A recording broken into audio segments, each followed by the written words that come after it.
Greetings, family, friends, and survivors. Well, these were some pine logs that were given to us a year ago, and we couldn't get there to get them. And we knew they were going to turn blue on us, and so we told them, give them to somebody else, or they were going to cut them up for firewood. And then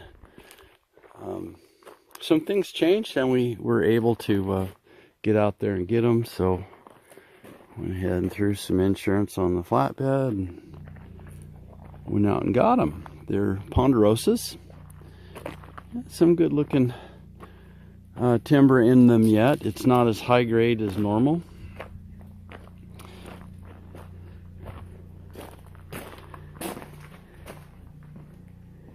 But it's okay.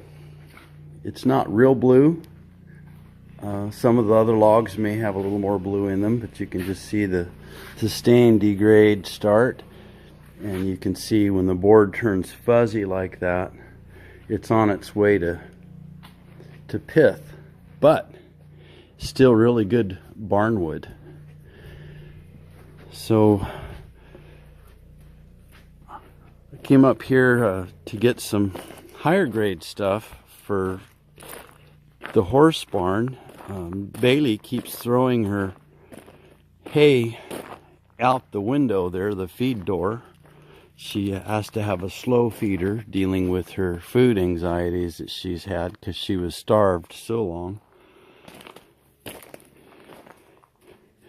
And so I came up to grab some dry pine that we've had on sticks. And this is a much higher grade lumber here. You can see just a little blue there, which is good. That's what we want. We want the blue pine. So it's dry, been on sticks, and we've got bats cut for it. And then I got to thinking, you know, when I need some lumber, I just come up and I grab whatever I need. These are fence posts that we've milled up for the fence project. And we've got construction material and, of course, hardwoods for furniture building. But I got to thinking about, I don't even know what it's like to buy a 2x4. I couldn't tell you what a 2x4 costs. I haven't bought a 2x4 or a 2x6 or anything like that since '92. So it seems like to me that the $19,000 investment for the Woodmizer has paid for itself over and over and over and over again. So if you are considering buying a sawmill, it doesn't have to be a Woodmizer. They make a lot less expensive mills. But if you've got a wood lot, we started out with an Alaskan mill, milled a lot of stuff with an Alaskan mill. But there's a lot of waste because of the kerf and so forth. But everything that we have, it's come right off that mill, and a lot of custom homes that we've built over the years have come off of that mill. It's really been a good mill. Still runs like new. $19,400 is what I think it cost. Dad will correct me if his memory's a little different.